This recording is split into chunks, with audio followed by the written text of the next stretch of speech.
You're listening to a Roddenberry podcast.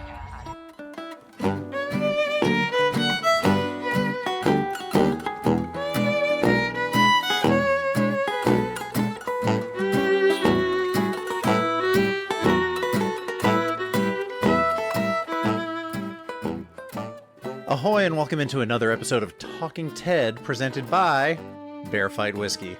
This week, My Two Dads, a very special episode in which Johnny and Ted experience the joy of parenthood as Susan and Blair stress the importance of early detection. My name is Mike Richards. And I'm Jessica Lynn Verdi. This is a fun episode, and I don't know if this is an appropriate drink, but I'm having a hot toddy today. What are you having? That is a lovely drink. In fact, I think I already experimented with that myself. Yeah. I went for a Manhattan today. I've got about 1.25 ounces of Bear Fight whiskey, 3/4 ounce of sweet vermouth, just a little bit of orange bitters, and I garnished it with an orange slice. And I am sucking on this straw like it's offering me a modeling contract. Hey, listen, I don't know what I would do if I was offered the same opportunities. No, this is a very fun episode, and genuinely from the start of it, I just was glad we were getting some jerky boys too. I love it when my favorite contemporary comedians tell me about the past comedians they enjoy. Do you know what I mean? I do, and the Jerky Boys were so, I guess, informative of the early 90s. I mean, things just got sort of a lot more irreverent. Kind of The Simpsons were hitting their stride, and things were just becoming just a little bit more offensive, maybe, to the older generation, and that was a ton of fun. Can you do your recap in a Jerky Boys rendition? I'm gonna answer the same way that Georgia answered in our previous show. She's like, I probably could, but I won't. Okay, well, without further ado, Mike in his normal voice will give us the recap for episode 2, My Two Dads.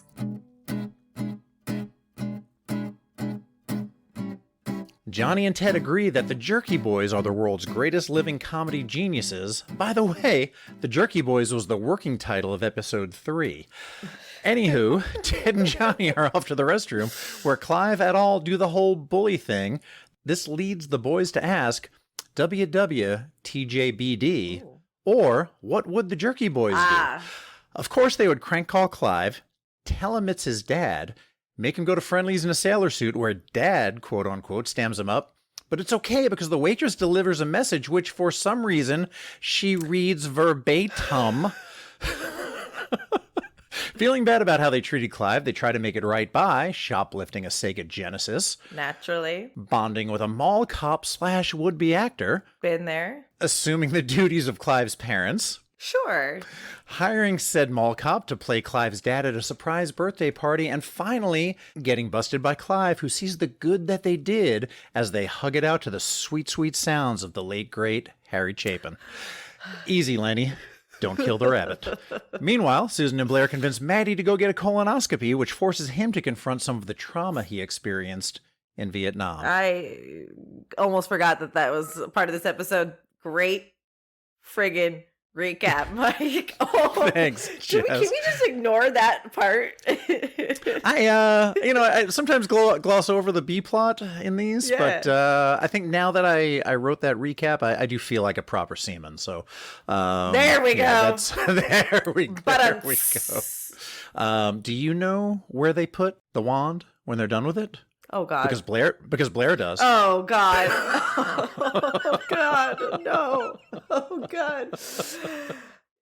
But poor Blair, poor Blair. That is love, right? Is that not love? It was love. I mean, I think it was love that got her to the hospital.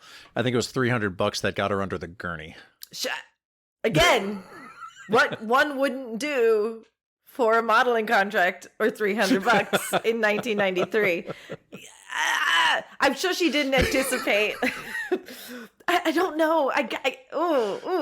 Would you do it? I guess let me ask you that. Would you do Slippery slope, right? Slippery slope. Yes, that's it. You agree to the first thing. Okay, Yes. I'll go to the hospital with you.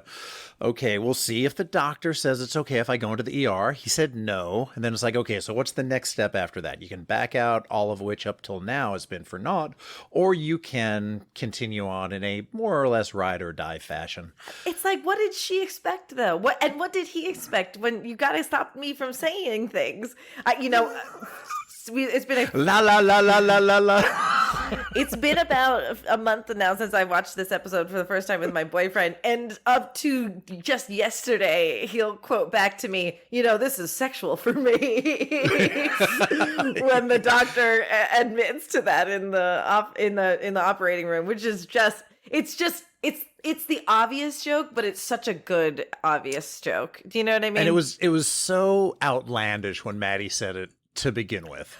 But then for it to come full circle and have the doctor then say that was just like, oh, they went there. They owned it. God love them. So I know you have like some information about this episode, including where the title came from. My two dads, first thing instantly struck me as that was that 80s sitcom starring the great Greg Evigan, who always had a little bit of traction getting a project going and having a 3-year vehicle to showcase his talent was fantastic. 87, 88, 89, with Paul Reiser of later Mad About You fame. Yeah. So they co-parented a tween girl, probably, maybe early teen, because I think mom may have met an untimely demise, Sure. and they were not sure who dad was. So, yeah. Interesting. The show had a lot of heart. It really did. And ran for several years, but yeah, that was where I just kind of caught the main game. The play. We like to play the name game. Sure, you're very good about that on the Roddenberry Podcast Network. You're very good about that. And other than that, we have Pippin, right? Now, have you ever have you played in Pippin? Did you play Pippin? Pippin is one of those shows that has passed me by, thankfully. Like right before I got to my high school, they had done it. When I went to a new high school, it was next year. I don't know a single friggin' song from it. I've never had to be in it. And I either am sorely missing like a rite of passage in my theater background, or I'm a more sane person because of it. I have no idea what it's about either. It just sort of the plot made me think of How I Met My Wife. I mean, I was a farmhand, and she was just no. I'm kidding. No, it's okay. I'm following, and I'm a little gullible. So yeah, no, we did not meet. She was a flight attendant. I was a pilot. It could not have been more typical, or just. But it worked out. 20 something years at this point. Let me think about it. 22 years.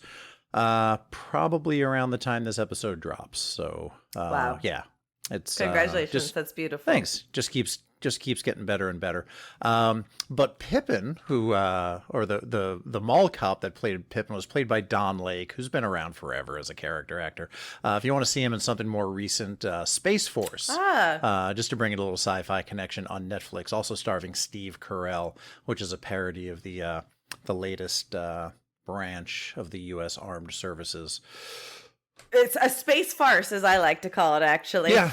Well, that's some pretty good information. Yeah, let's talk more about this after the break. Let's sip on our Bear Fight whiskey. Let's tell you how you can get a bottle of your own Bear Fight whiskey, and let's deep dive into this. Sounds good. Cheers, Jess. Cheers.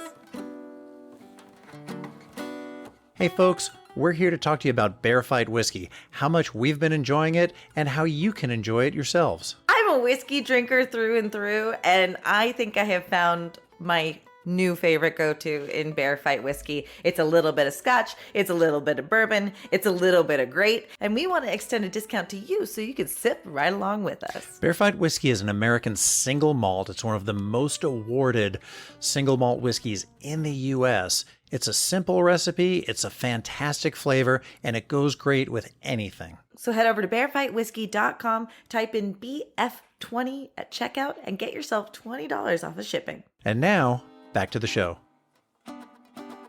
Welcome back to the other half of Talking Ted, presented by Bear Fight Whiskey. We're still sipping on our sippables, and we're going to talk about My Two Dads, which I just have to say from the get-go, the resolution of this whole episode, I genuinely find very charming. I couldn't have anticipated it ending with such a sweet note. So it really did. Sort of the unintended consequences of trying what the Jerky Boys could do, right? What could possibly go wrong?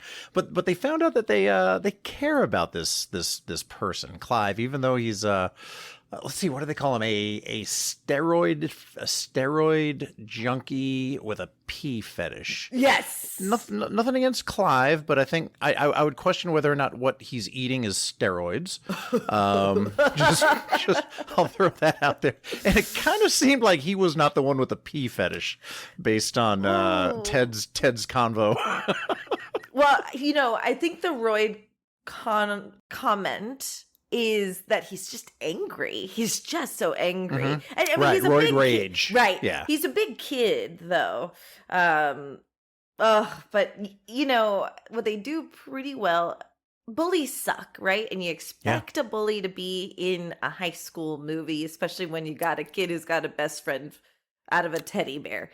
Right. You gotta have to have a bully. But they also kind of did a good job in showing us there might be a reason why this bully is the way. There's some background. There's some perspective. It's not all nature. There's some nurture there also. Clive's had it tough. And we literally never deal with him being a dick for the rest of the season. Oh, spoilers, but yeah. Is that true? Is that spoilers? I can't say. I was actually curious to remember because, watching them initially and then watching them again for this project, there's some things that I kind of conflate whether or not we see again later or not. I was wondering if they were going to take the episodic approach where reset button at the end and Clive's just as big a douche next week as he was this week, or if Clive actually does either disappear because there's no need, or if we see more of Clive but in more of a supporting role. I don't know. We're just gonna have to go on this journey together because I forget. Yeah, that's fair.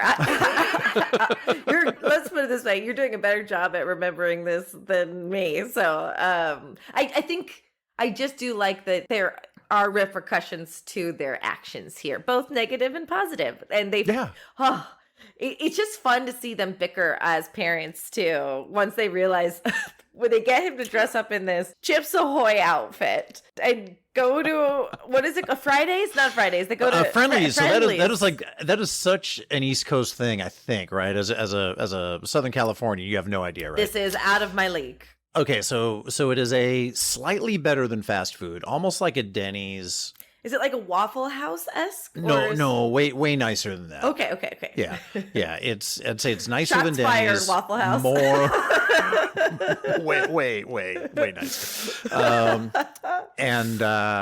It's but food, burgers, fries, stuff like that. But they really specialize in being an ice cream place. Oh. So yeah, ice cream sundaes. The Jim Dandy was my favorite. Big schooner mug with 5 scoops and several different sauces or syrups in there, or fruit or pineapple. So good. That was our place after the movies. Stop off at Friendly's. Get yourself a Jim Dandy. How fun. So good. How awesome. fun is that? Yeah, but is that where you'd want to meet your father after not ever meeting him before? As a kid, well, they're what, juniors in high school, so I think that's probably, depending on what the town is like, they might be kind of limited to kid friendly. I mean, let's face it, if it was Bayside High, they'd be going to the Max. So yes, that is a good pull. But I wonder if it adds insult to injury that they're at the Friendlies. When we've talked before, when we had Seth on the show a couple of weeks ago about being an equal opportunity offender. Yeah. Right. And he offended. I was offended with a reference in Family Guy to SUNY something, because I'm a graduate of the State University of New York at Farmingdale. And pridefully so, whatever. Had a good experience there, but it was still funny, right? And I laughed. Friendly's, where we went all the time, the waitress answered the phone and said, "Can I help you?" And the guy said, "Yeah, I've got a message for somebody. He looks like an idiot dressed in a dumb costume." She was like, it's Friendlies. Can you be more More specific? And I was like, specific. oh, ouch, dang, mean. Those are my people. But they got him. They got you. Yeah, yep, worked. To be fair, so many people take shots at improv, and I think Seth has taken more than anybody else. Or at least his works and his writers take shots at improv like nobody's business. So I've been offended too. Oh, I bet. I like the way when Ted and Johnny decided they were going to try to make things right and talk to Clive again after they stood him up at Friendlies. And they went up to the room and armed with the phone and the handkerchief. They think they were T-shirt, gross. whatever. I Whatever hope was. it. I don't even want to. Yeah, I don't know. Whatever it was. You don't want to think about errant cloth around that boy's room. I don't want to think about it, Mike. Yeah, it looked like it was. It looked like it was still flexible, so not too bad. How else do you get the crackly sound on the other side? But to compose himself, Ted does what many of us do before you have to compose yourself, which is take a deep breath. Right? He's like, I just need to compose myself. So he took a deep breath. He just did it through some bong water. That's all. That's just good. just like anybody else. He hit it with his diaphragm though, so he's doing proper technique. He did, man. He did it good. And I loved the I'm a soldier of fortune in the LA Underground. Are you familiar with the A-Team? No, not at all. I think I could only pull it out visually. I couldn't tell you the sound. Like, you know what I mean? Like, Mr. T. I remember Mr. T. I think in Pee-wee's Big Adventure, he eats Mr. T cereal, and that always made me want to eat it. Right. So Mr. T riding the fame of Rocky III. Is cast in the A-Team. George Papard, like legit, like is that Hollywood A-lister. Yeah. Okay. Yeah. Also in Baba Black Sheep, later Black Sheep Squadron, played the Blue Max, which was one of the most decorated World War I pilots of all time, playing in the series, as well as Dwight Clark. Is that? Yeah. Who played Ensign Barclay in Star Trek Next Gen. Oh. Yeah, so he was in there. But yeah, good cast of character. And Dirk Benedict from Battlestar Galactica. Like, these were the folks. And this is all you need to know, is that in 1972, a crack commando unit was sent to prison by a military court for a crime they did not commit. They did not commit this. But these men promptly escaped from a maximum security stockade to the Los Angeles Underground today. And by today, I mean 1980-something. Yes. Still wanted by the government, they survive as soldiers of fortune. And if you have a problem, if no one else can help, and if you can find them, maybe you can hire the A-Team. Soldiers of... That is good to know. It's good information. Thank you. That's all you need to know, man. So if anybody wasn't familiar with the A-Team, boom, there you have it. So wait, what does Soldiers of Fortune mean? That's like mercenaries. So people will pay you to do a job. Gotcha. Yeah. Usually involving soldiering, which often involves, some blowing their van up. Yeah, demolitions, maybe some armed intervention. That kind of thing. Yeah. I got it now. You know what? I think you succinctly explained it. Thank you. Oh, sure. I succinctly by just reading the intro to the show. Oh, no, you didn't have to tell me that. I have no idea what you're talking about. My friend Captain Patel, who I cite on our other show pretty often, a number of years ago, asked me if I was familiar with the A-Team. And I said, yeah, I never really watched it. So he just verbatim read that to me. And he was like, that's all you need to know. Now you're all caught up. Go watch some episodes. Let me know what you think. Perfect. Yeah, I feel like it is one of those things just like to understand the zeitgeist of it, right? Like you got to see an episode. I'm sure dudes, like kids loved that show, I'm sure. I feel like my dad loved it. That's fantastic. Yeah, I would never, interesting choice, I guess, but I don't know that I ever took Flintstones chewables, but I would think that, I would probably only eat the Bettys. See, I think it's weird that you have an opinion on that.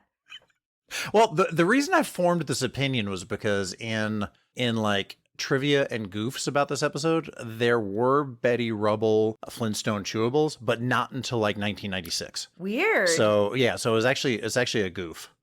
Oh, I also was just making a joke about John having an opinion about who you eat, about having an opinion on who you eat. See, I think it's weird that you would have an opinion on that. Yeah, that is weird. I do think we ate the Flintstones chewables. They do taste great. I think the purple ones were the best ones, but those were the problem ones. Those were probably Dino the dinosaur. They had to be Dino. I think the orange were like Tic Tacs. Listen, it was sugar. It was pure sugar and vitamin C. It might as well be, a Starburst or a Skittle.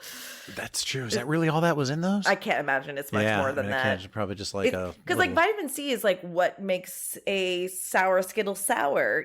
So you basically got like the makings for a candy right there. So. Yeah, you sure do. A little nod, I think, in my mind, to Star Trek VI: The Undiscovered Country, when Ted got bullied by some other kid, and he said, "Nature abhors a vacuum." That was a line between Mr. Spock, then Captain Spock, and Lieutenant Valaris, when he was trying to encourage her to succeed him in his role on the Enterprise. Yeah, I actually do. It's one of my favorite quotes in general. So I was that moment tickled me. Yeah. And again, I point to, because I'm like, it's a Star Trek line. That's probably a line that has been in everything, right? I think it's a philosophy.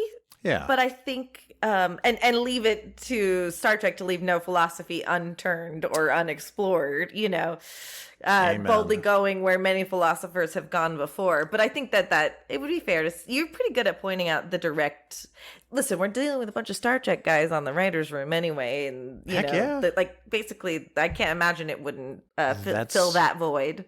That's why it's so good.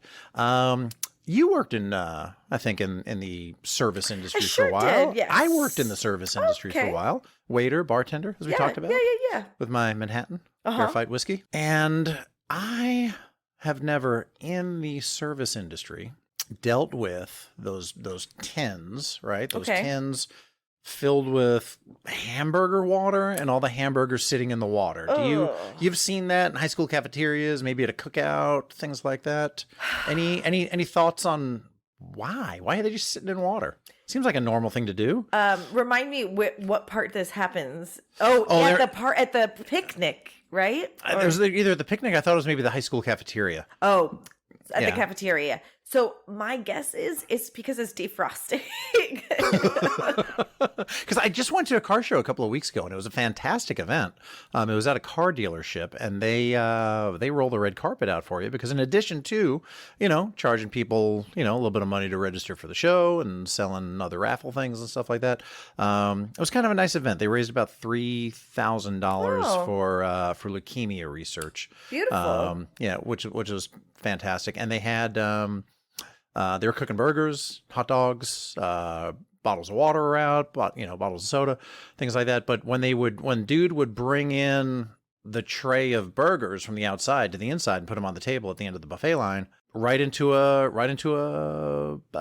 tin of water. I think it was to keep them warm. What the actual AF? Yeah, if any of our listeners know why that happens at these sort of outdoor American Legion-y kind of events. Oh, sure. Yeah, put it in the comments, man. Yeah, I'd love to know, because my only guess is like Bunsen burners, but you're supposed to put I wonder if you accidentally end up cooking the burger if you just put it on an empty tray. Do you know what I mean? Yeah, I mean they're cooked. They come in, they go in the water, and I think there might have been a little chafing dish. What do you call those? Yeah. This is the universal sign Bunsen for burner.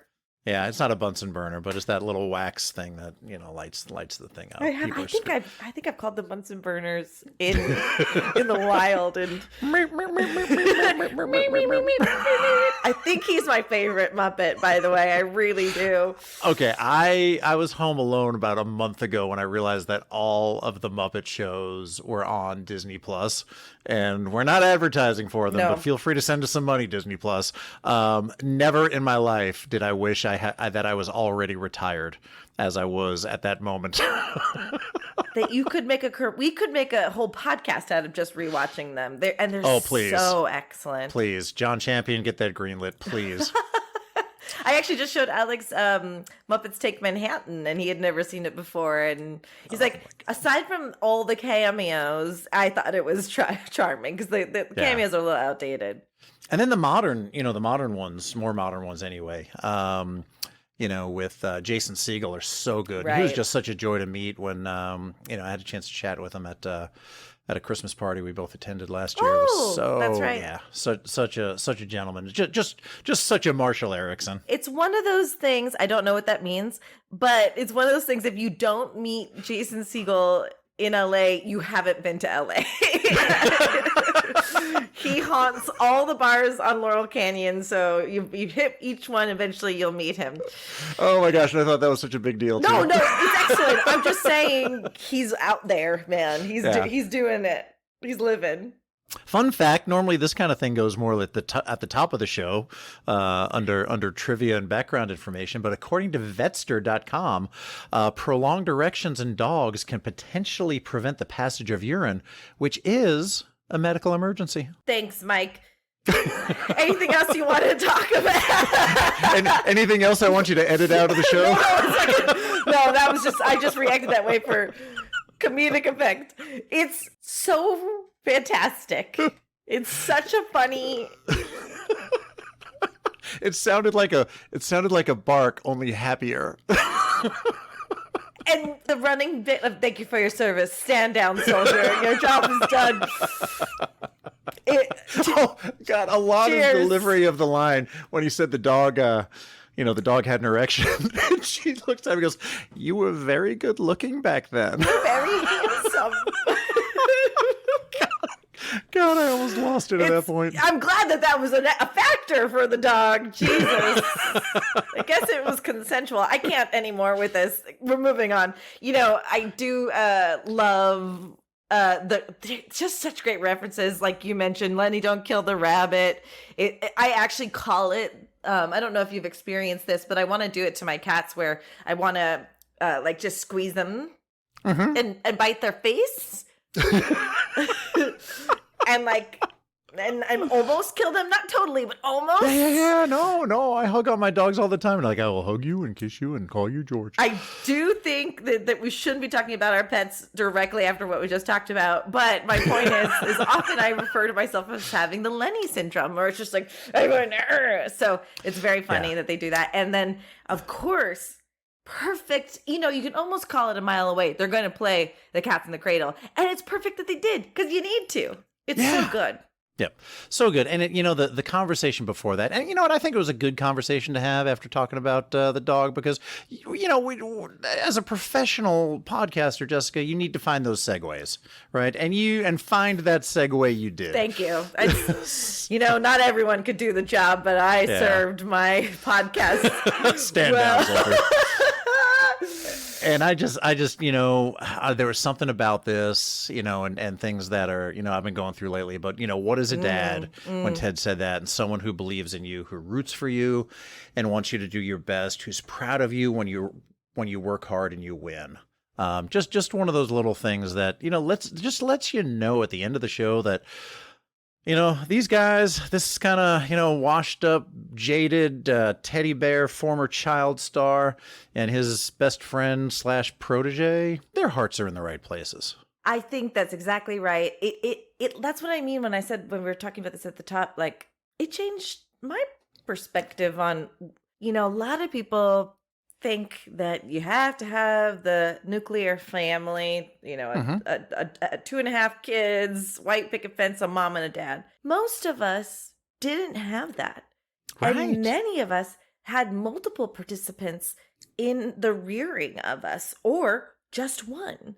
And we're all doing pretty okay. And there's obviously people who are suffering and, they wish their dad was there. They wish the mom didn't leave, all these things. But my aunt was involved in being like a figure. Both of my uncles were. There's no one right way to raise a kid. A lot of people talk about like this biological thing. Sure, it'd be great if that always worked out. Life doesn't work that way. Let me just put it this way. Recently, what I've been going through in my life, I have a few people that are like, come on, Jessica, figure it out. And those are people who are not blood related to me, and they take a vested interest in my well-being. because they know I will too, right? They say you get the friends you deserve. I just have to take a moment to step back and go, wow, I'm so blessed with people who care for me that much to be that loving to me. So Clive gets two loving peers and dads out of this episode, just like you said. It does, and it's just such a great layered approach to to this show as well as others. So you look at that, you kind of like to bring the Star Trek philosophy into it. It's like your enemy isn't this mustache twirling villain, right? Your enemy they're probably the hero of their own story. They have their own issues. They have their own background, their story, and you can find and you can reach some common ground if you talk. And that's what happened with this. And then those roles of parent, father, mother, sibling, those roles get filled if you're willing to let people into your life to fill those roles and have a positive impact on you. But if you put up a wall around yourself and don't let people close to you, it's really hard for that to happen. This reminds me of when we interviewed Jay Lee, and he said that some guy wanted to fight him at this, club. I actually think about this all the time. He didn't meet that guy where that guy was who was trying to fight him. The guy was like, "What's up?" And Jay Lee was like, "Nothing. What's up?" What's up? Exactly. like totally like, "Hey man, nice to meet you." And Clive comes over all pissed when he finds out it's them, and they've been pulling this quote unquote prank on him. And because John and Ted had softened towards Clive and empathized with their quote-unquote enemy, they didn't meet Clive in this normal relationship that they've had before, which is antagonistic, bullied. They instead met him really compassionately. And so that's another way to put a sheen on this episode, is they found empathy for this guy. Just like you said, it's a beautiful, let's look at us having morals, messages, and meanings about a sitcom. This is pretty darn good. Well, anything else you want to share with our friends? How was your drink? Did it hold up well? Oh, this drink is holding up fantastically well. Again, this is about the third or fourth or fifth or 10th recipe I've tried with Bear Fight whiskey, and just everything I seem to do with it just opens up the flavor more. And I do enjoy whiskey. I enjoy bourbons. And this was just a Manhattan, a little bit of sweet vermouth, just a couple of drops of, I used orange bitters because I do tend to like the citrus flavors, and highly recommend. I love that. Yeah, you really are getting out there and adventurous, and I'm keeping it. The hot toddy is about as adventurous as I'm going to get. Well, anyway, Mike, thank you for your wonderful recap, your funny, helpful East Coast insights into friendlies, and also explaining A-Team. I learned a lot today. Same here, man. Great conversation. Look forward to chatting with you next week. Yep, next week we're going to be talking about TED episode 3, Ejectile Dysfunction. I'll see you there if you can get the tape to play, Mike. I can't wait. Thanks, Jess. Cheers. Cheers. Talking TED is produced by Roddenberry Entertainment. Executive producer Rod Roddenberry and John Champion. Our website and your opportunity to comment and connect with us is podcast.roddenberry.com.